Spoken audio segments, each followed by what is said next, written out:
السلام علیکم ورحمۃ اللہ وبرکاتہ۔ سورہ الرحمن کی تفسیر کے ضمن میں ہم آیہ نمبر 26 سے آغاز کرتے ہیں۔ کل من علیہا فان، جو بھی زمین پر ہے وہ فنا ہونے والا ہے۔ وَيَبْقَى وَجْهُ رَبِّكَ ذُو الْجَلَالِ وَالْإِكْرَامِ، اور آپ کے رب کی ذات باقی ہے جو عظمت اور بزرگی والا ہے۔ فَبِأَيِّ آلَاءِ رَبِّكُمَا تُكَذِّبَانِ يَسْأَلُهُ مَنْ فِي السَّمَاوَاتِ وَالْأَرْضِ کل یوم ہوا فی شأن، اسی سے سوال کرتے ہیں جو بھی آسمانوں اور زمینوں میں ہیں، اور وہ ہر آن نئی شان میں ہے۔ فَبِأَيِّ آلَاءِ رَبِّكُمَا تُكَذِّبَانِ سَنَفْرُغُ لَكُمْ أَيُّهَا الثَّقَلَانِ، اے جنات اور انسانوں کے گروہوں، ہم عن قریب تمہاری طرف متوجہ ہوں گے۔ فَبِأَيِّ آلَاءِ رَبِّكُمَا تُكَذِّبَانِ یا معشر الجن والانس ان استطعتم ان تنفذوا من اقطار السماوات والارض فانفذوا لا تنفذون الا بسلطان، اے جنات اور انسان کے گروہوں، اگر تم یہ طاقت رکھتے ہو کہ آسمانوں اور زمین کے سے نکل جاؤ، اس کے قطروں سے نکل جاؤ، تو نکل جاؤ، تم جہاں بھی جاؤ گے اسی کی سلطنت پاؤ گے۔ فَبِأَيِّ آلَاءِ رَبِّكُمَا تُكَذِّبَانِ یرسل علیکما شواظ من نار ونحاس فلا تنتصران، اے مکذبوں، تم پر روز قیامت آگ کا خالص شعلہ اور دھواں چھوڑا جائے گا، پھر تم اس کو دور نہ کر سکو گے۔ فَبِأَيِّ آلَاءِ رَبِّكُمَا تُكَذِّبَانِ فَإِذَا انشَقَّتِ السَّمَاءُ فَكَانَتْ وَرْدَةً كَالدِّهَانِ، پھر جب آسمان پھٹ جائے گا تو وہ سرخ چمڑے کی طرح سرخ ہو جائے گا۔ فَبِأَيِّ آلَاءِ رَبِّكُمَا تُكَذِّبَانِ فَيَوْمَئِذٍ لَا يُسْأَلُ عَنْ ذَنبِهِ إِنسٌ وَلَا جَانٌ، سو اس دن کسی گناہگار کے گناہ کے متعلق سوال نہیں کیا جائے گا، انسان سے نہ جن سے۔ فَبِأَيِّ آلَاءِ رَبِّكُمَا تُكَذِّبَانِ۔ تو اب ہم آیہ نمبر 40 تک میں نے آپ کو اس کا ترجمہ بیان فرمایا، 26 سے لے کے 40 تک کافی آیات ہیں، 15 کے قریب آیات ہیں۔ تو اب آئیے اس کی ذرا تفصیلات دیکھ لیتے ہیں۔ اللہ سبحانہ و تعالی ارشاد فرماتا ہے کہ جو بھی زمین پر ہے وہ فنا ہونے والا ہے، اور آپ کے رب کی ذات باقی ہے جو عظمت اور بزرگی والی ہے۔ سو تم اپنے رب کی کون کون سی نعمتوں کو جھٹلاؤ گے؟ تو حضرت عبداللہ ابن عباس فرماتے ہیں جب یہ آیت نازل ہوئی تو فرشتوں نے کہا کہ زمین والے ہلاک ہو گئے، اور جب سورہ القصص کی آیت نازل ہوئی کل شیء ہالک الا وجہہ، اللہ کی ذات کے سوا ہر شے ہلاک ہونے والی ہے، تو فرشتوں کو اپنی ہلاکت کا بھی یقین ہو گیا۔ تو تفسیر مقاتل بن سلیمان کی جلد 3 صفحہ 305 پر یہ تفصیل آتی ہے۔ اور دیکھیں تمام مخلوق کو فنا ہونے میں انسانوں اور جنات کے لیے یہ نعمت ہے کہ صرف وہ ہلاک نہیں ہوں گے بلکہ کائنات کی ہر شے ختم ہو جائے گی۔ اور ایک وجہ یہ بھی ہے کہ دیکھو تمام مسلمان موت کے بعد اس تکلیف کے مرحلے سے نکل جائیں گے، ان کے لیے ہمیشہ کے لیے آسانیاں ہیں۔ تو فَبِأَيِّ آلَاءِ رَبِّكُمَا تُكَذِّبَانِ کہ بھئی تم جب اس دنیا سے جاؤ گے، جب تمہاری روح تمہارے جسم سے الگ ہوگی، تمہارا جسم اس دنیا میں رہے گا، روح تمہاری یہاں سے نکل جائے گی، تو روح تو ختم نہیں ہوگی، روح تو فنا نہیں ہے، کیونکہ وہ عالم برزخ میں ہے جو اس آسمانوں سے اور دنیا سے ماوراء ایک جہان ہے۔ وہاں پہ تمہاری روح رہے گی، تمہارا جسم جو یہاں کا حصہ ہے وہ اس کے ساتھ ختم ہو جائے گا، پھر اثر نو بنا دیا جائے گا، پھر روح اپنے جسم کو ڈھونڈ کے اس میں داخل ہو جائے گی۔ تو تمہارے لیے ایمان والوں کے لیے تو بڑی نعمت ہے اس میں، چاہے وہ انسانوں میں سے ہوں یا جنات میں سے ہوں، کہ تم پر سے مصائب کا دور گزر گیا، پریشانیوں کا دور ختم ہو گیا۔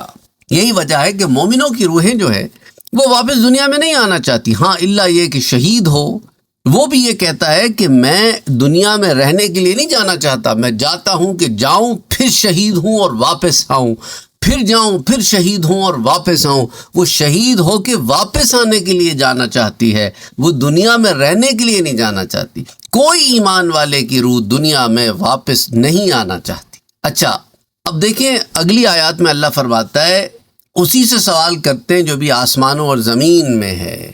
آسمان والے اللہ سے رحمت کا سوال کرتے ہیں اور زمین والے اللہ سے رزق کا سوال کرتے ہیں۔ حضرت عبداللہ ابن عباس فرماتے ہیں کہ آسمان والے اللہ سے مغفرت کا سوال کرتے ہیں اور زمین والے اللہ سے مغفرت اور رزق دونوں کا سوال کرتے ہیں۔ ابن جریج کہتے ہیں کہ فرشتے زمین والوں کے لیے رزق کا سوال کرتے ہیں، وہ ہر روز ایک نئی شان میں ہے۔ اس کی تفسیر میں ایک حدیث آتی ہے، حضرت ابو درداء رضی اللہ تعالیٰ عنہ بیان کرتے ہیں کہ نبی اکرم صلی اللہ علیہ وآلہ وسلم نے فرمایا کہ اللہ کی شان سے یہ ہے کہ وہ گناہ معاف کرتا ہے اور غم کو دور کرتا ہے، ایک قوم کو سر بلند کرتا ہے اور دوسری قوم کو سرنگوں کرتا ہے۔ سنن ابن ماجہ کی روایت ہے، حدیث 202، اور ابن ابی عاصم بھی سے سنہ میں روایت کرتے ہیں، حدیث 301، اور مسند البزار میں بھی حدیث 2268۔ پھر حضرت عبداللہ ابن عمر بیان کرتے ہیں کہ نبی اکرم صلی اللہ علیہ وآلہ وسلم نے اس آیت کی تفسیر میں فرمایا کہ اللہ گناہ معاف کرتا ہے اور غم کو دور کرتا ہے اور دعاؤں کو قبول کرتا ہے، اور یہ مسند البزار میں حدیث 2268 آتی ہے۔ اور یہ بھی کہا گیا کہ اللہ کی شان سے یہ ہے کہ وہ زندہ کرتا ہے اور مارتا ہے، اور وہ عزت دیتا ہے، وہ ذلت دیتا ہے، وہ رزق دیتا ہے، وہ رزق روک لیتا ہے۔ اور یہ بھی کہا گیا کہ اس کی شان سے ہے کہ دنیا اور آخرت دو دن ہیں۔ دنیا میں اللہ کی شان یہ ہے کہ وہ لوگوں کو حکم دے کر اور کسی کام سے منع کر کے ان کی آزمائش کرتا ہے، اور زندہ کرتا ہے اور مارتا ہے اور عطا کرتا ہے اور روک لیتا ہے، اور قیامت کے دن اس کی شان جزا دینا ہے اور حساب لینا ہے اور ثواب و عتاب دینا ہے، اور لغت میں اس کی شان کا معنی عظیم کام ہے۔ اور یہ بھی کہا گیا کہ اللہ کی شان یہ ہے کہ وہ رات کو دن میں داخل کرتا ہے اور دن کو رات میں، اور زندے کو مردہ اور مردے کو زندہ، اور بیمار کو تندرست اور تندرست کو بیمار، اور خوشحال کو تنگ دست اور تنگ دست کو خوشحال، ذلیل کو عزت دار اور عزت دار کو ذلیل، اور فقیر کو غنی اور غنی کو فقیر کر دیتا ہے۔ اسی طرح عبداللہ بن طاہر نے الحسین بن المفضل کو بلا کر یہ پوچھا کہ مجھے قرآن کی 3 آیتوں میں اشکال ہے، میں نے آپ کو ان کے حل کے لیے بلایا ہے۔ پہلی آیت کی یہ ہے کہ جب قابیل نے حابیل کو قتل کر دیا تو اس کی لاش کو دفن کر دیا، تو اللہ نے اس کے متعلق فرمایا کہ فَأَصْبَحَ مِنَ النَّادِمِينَ، پھر وہ ندامت کرنے والوں میں سے ہو گیا۔ اور صحیح حدیث میں ہے کہ ندامت توبہ ہے۔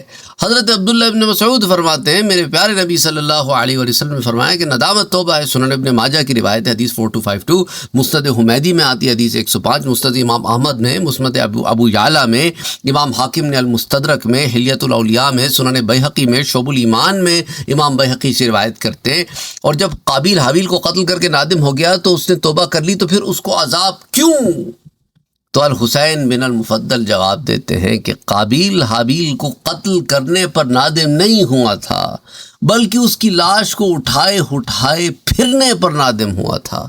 وہ حابیل کی لاش اٹھائے اٹھائے پھر رہا تھا کہ اس لاش کو کیسے چھپائے۔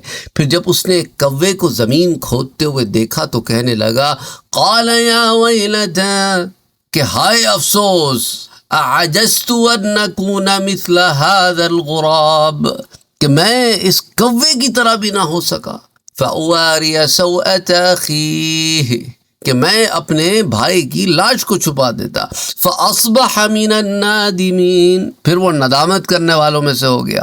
سورہ المائدہ میں۔ تو عبداللہ بن طاہر کہتے ہیں کہ اچھا میرا ایک اور اشکال ہے، وہ یہ کہ اللہ نے فرمایا کہ کل یوم ہوا فی شأن، وہ ہر روز ایک نئی شان میں ہے۔ اس آیت سے معلوم ہوا کہ اللہ ہر روز ایک نیا کام کرتا ہے۔ حالانکہ عبداللہ بن عمر سے صحیح حدیث میں مروی ہے، میرے پیارے نبی نے فرمایا کہ قلم جو ہے تقدیر والا، وہ اللہ کے علم کے مطابق لکھ کر خشک ہو چکا ہے۔ سنن الترمذی کی روایت ہے، حدیث 2140۔ پھر مسند امام احمد میں بھی آتی ہے۔ تو پھر جب سب کچھ لکھ چکا ہے تو پھر ہر روز ایک نیا کام کرنے کا کیا مطلب؟ الحسین بن المفضل فرماتے ہیں کہ دیکھو، اس آیت کا یہ معنی نہیں ہے کہ وہ ہر روز ایک نیا کام کرتا ہے، بلکہ اس کا معنی یہ ہے کہ وہ ہر روز ایک نئے کام کو ظاہر کرتا ہے۔ لہٰذا اس آیت میں اور مسئلہ تقدیر میں کوئی اشکال نہیں رہتا۔ تو عبداللہ بن طاہر کہتے ہیں کہ اچھا میرا ایک اور سوال، آخری سوال، تیسرا سوال، اشکال ہے کہ قرآن میں اللہ فرماتا ہے کہ لیس للانسان الا ما سعی، لیس للانسان الا ما سعی، انسان کے لیے اسی عمل کا اجر ہے جو اس نے کیا ہے، جس کے لیے وہ محنت کرتا ہے۔ حالانکہ قرآن کی آیات میں یہ صراحت ہے کہ ایک عمل کا 10 گنا اجر ملتا ہے اور 700 گنا اجر ملتا ہے، اور اللہ جس کے لیے چاہے اس اجر کو بڑھا بھی دیتا ہے، اور اللہ صبر کرنے والے کو بے حساب اجر بھی عطا فرماتا ہے۔ تو الحسین بن المفضل کہتے ہیں کہ دیکھو، انسان کے عمل کا اتنا ہی اجر دینا اللہ کا عدل ہے، جتنا عمل اتنا اجر، یہ اللہ کا عدل ہو گیا، لیکن اس اجر کو بڑھا دینا یہ اللہ کا فضل ہے۔ تب عبداللہ بن طاہر نے الحسین بن المفضل کے سر پر بوسہ دیا اور انعام و اکرام سے نوازا۔ بہرحال یہی بات ہوتی ہے کہ فَاسْأَلُوا أَهْلَ الذِّكْرِ إِن كُنتُمْ لَا تَعْلَمُونَ، جب تمہیں کسی بات کی خبر نہ ہو، پتہ نہ چلتا ہو، علم نہ ہو، تو پھر ان سے پوچھو جنہیں اللہ نے علم دیا ہے۔ اور اس میں پھر بڑے چھوٹے کی قید نہیں ہے، اس میں پھر یہ نہیں ہے کہ میں بڑا پیسے والا ہوں، میں کسی ایسے شخص سے کیسے پوچھوں جو غریب ہے۔ نہیں، علم کا الگ میدان ہے اور ان چیزوں کا الگ میدان ہے۔ فَبِأَيِّ آلَاءِ رَبِّكُمَا تُكَذِّبَانِ، تم اللہ کی نعمتوں کا انکار کرتے ہو حالانکہ اسی سے تم اپنی حاجات کا سوال کرتے ہو۔ اب اس کا یہ معنی نکلتا ہے، اب آپ دیکھیں نا کہ معنی آیا وہی ہے لیکن سیاق و سباق میں معنی بدل رہا ہے۔ اچھا، آپ کے ذہن میں سوالات بھی آ سکتے ہیں کہ بھئی عبداللہ بن طاہر ہے کون، اور یہ کون ہے جس نے الحسین بن المفضل کو بلایا، اور وہ آئے، اور الحسین بن المفضل کون ہے، اور اس نے جو انعام و اکرام سے نوازا، تو اس کا مطلب ہے عبداللہ بن طاہر کہیں کا کوئی رئیس زیادہ رہا ہوگا، کوئی حکمران ہوگا۔ تو آپ عبداللہ بن طاہر تک تو صحیح پہنچ گئے۔ عبداللہ بن طاہر کا جو زمانہ ہے، آپ کو اگر میں عیسوی تاریخ میں بتاؤں نا تو 798 میں ان کی جو ہے وہ ولادت ہے، اور 845 میں ان کی جو ہے وہ وفات ہے۔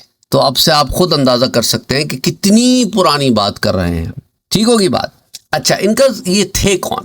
عباسی دور سے تو آپ واقف ہے، بنو امیہ کا دور آیا، اس کے بعد بنو عباس کا دور آیا۔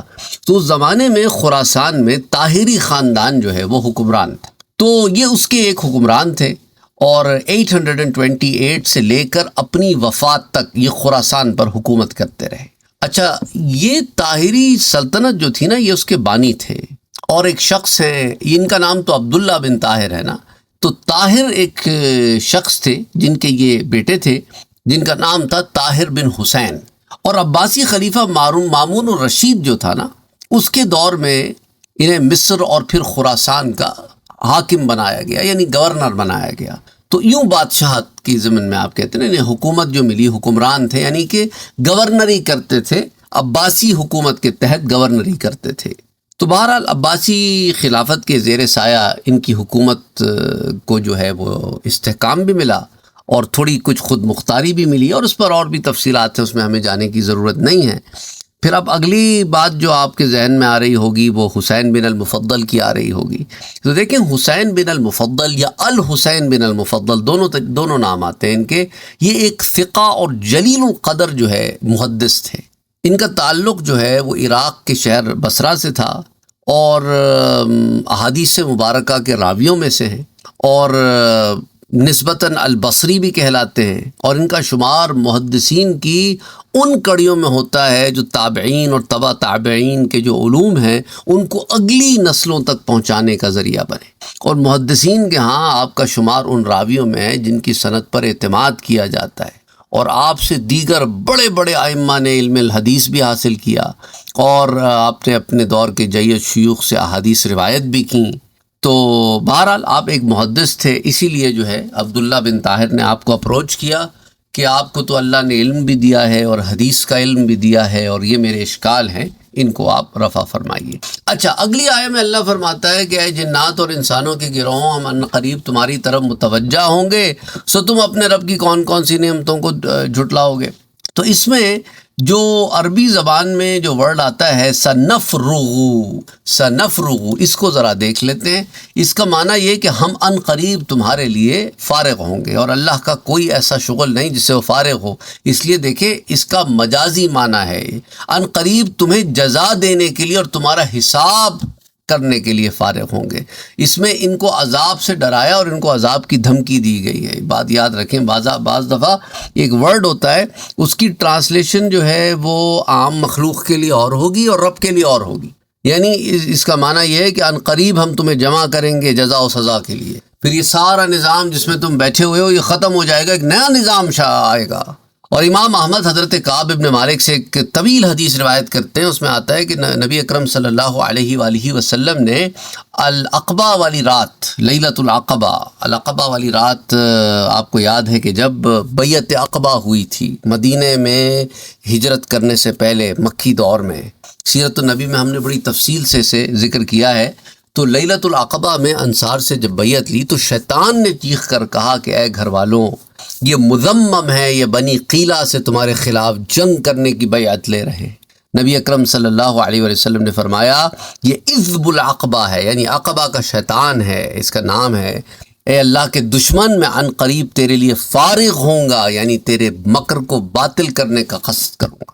تو وہاں فارغ کا لفظ بھی استعمال کیا ہے اس حدیث میں، مسند امام احمد کی روایت ہے۔ اور ایک قول یہ ہے کہ دیکھو اس آیت میں اللہ نے متقین سے ثواب کا وعدہ فرمایا اور کفار اور فجار کو عذاب کی وعید سنائی ہے۔ اور اس آیت میں ثقلان کا جو ورڈ ہے، سنفرغ لکم ایھا الثقلان، یہ ثقلان کا جو لفظ ہے اس سے مراد جن اور انس دونوں ہیں۔ ان کو ثقلین بھی کہتے ہیں کہ روئے زمین پر یہ سب سے عظیم مخلوق ہے، کیونکہ تمام مخلوقات میں صرف یہی مکلف ہیں، یعنی صرف یہی تکلیف کا بوجھ اٹھائے ہوئے ہیں۔ علامہ راغب اصفہانی لکھتے ہیں کہ ثقل خفت کا مقابل ہے، اور بوجھ اور وزنی چیز کو ثقل کہتے ہیں المفردات میں۔ اور امام جعفر الصادق رحمۃ اللہ علیہ فرماتے ہیں کہ ان کو ثقلین اس لیے فرمایا کہ یہ گناہوں کا بوجھ اٹھائے ہوئے ہیں، الکشف والبیان کی جلد 9 صفحہ 186 پر۔ اور امام مقاتل بن سلیمان فرماتے ہیں جو متوفی 150 ہجری کے کہ ہم، یعنی اس کا مطلب ہے کہ ہم عن قریب انسانوں اور جنات کا حساب لینے کا قصد کریں گے، اور اس سے شیاطین کا ارادہ نہیں کیا، کیونکہ انہوں نے انسانوں اور جنات کو گمراہ کیا۔ عرب دھمکی دینے کے لیے یہ الفاظ استعمال کرتے تھے اس زمانے میں کہ میں عن قریب تمہارے لیے فارغ ہوں گا، تو ان کو انہی کی زبان میں سمجھایا گیا ہے۔ تو تفسیر مقاتل بن سلیمان کی جلد 3 صفحہ 306 پر یہ تفصیل بھی آتی ہے۔ اچھا، اس کے بعد فرمایا فَبِأَيِّ آلَاءِ رَبِّكُمَا تُكَذِّبَانِ، یعنی تم نے جو برے اعمال کیے ہیں وہ بھلائے نہیں جائیں گے، نہ تمہارے اعمال کے ثواب کو روکا جائے گا، اور تم نے جس پر ظلم کیا ہے اس کو انصاف دیا جائے گا۔ پھر تم اللہ کی ان نعمتوں کا کیسے انکار کر سکتے ہو جو اس نے تمہیں دی ہیں؟ سنو، یہ تمام نعمتیں اللہ کی طرف سے ہیں، تمہیں چاہیے کہ شکر کرو، تم اس کا انکار نہ کرو، اچھے عمل کرو، نیکی والے کام کرو، پر تم تو الٹے کام کرتے ہو، دشمنوں کی مدد کرتے ہو۔ یاد رکھو یہ نعمتیں اللہ کی طرف سے تمہیں دی گئی ہیں، تمہیں چاہیے کہ تو اس رب واحد کی عبادت کرو، اس کا کسی کو اس کے ساتھ شریک نہ کرو، اس کا شکر ادا کرو، پر تم قسم میں اور گمراہی میں پڑے ہوئے ہو۔